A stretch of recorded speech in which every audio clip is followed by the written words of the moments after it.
Here we saw examples of students helping retell a story about a canoe ride and catching a fish with $1 million in it.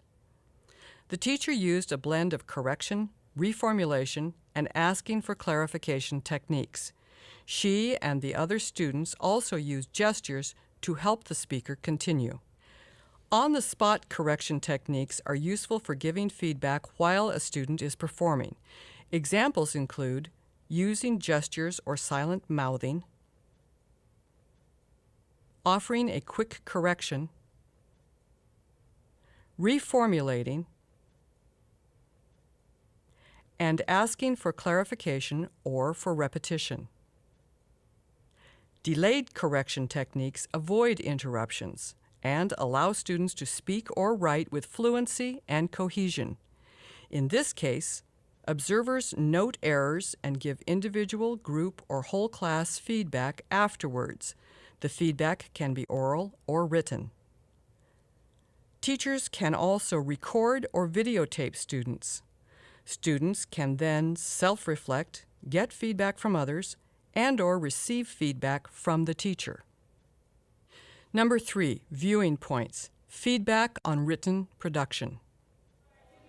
As with oral production, there are many purposes for writing. For example, stating a point of view, telling or retelling a story, synthesizing information and reporting on something, applying for a job, making a request, planning for the future, writing a letter, and so on. Make it a capital V, right?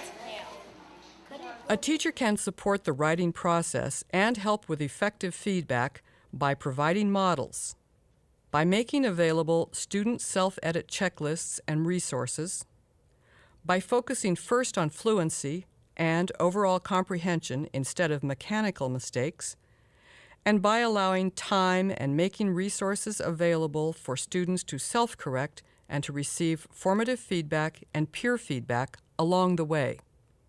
Module focus, summary. The focus in Module 5 has been on providing appropriate learner feedback in the classroom. Some questions to ask ourselves in order to provide students with helpful feedback include the following.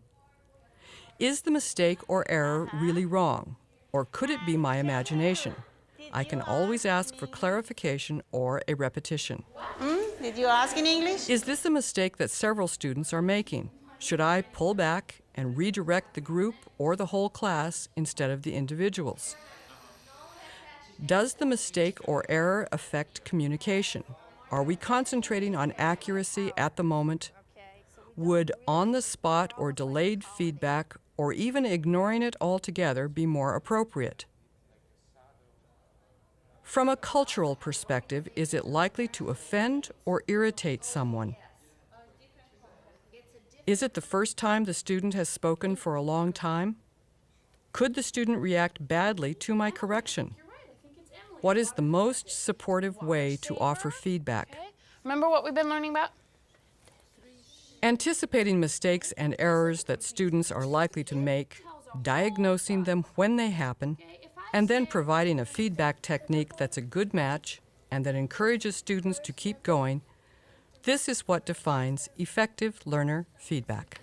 Good. We have a capital at the beginning of the sentence and a period at the end of the sentence. See the manual for readings and for more information on this and other topics related to learner feedback.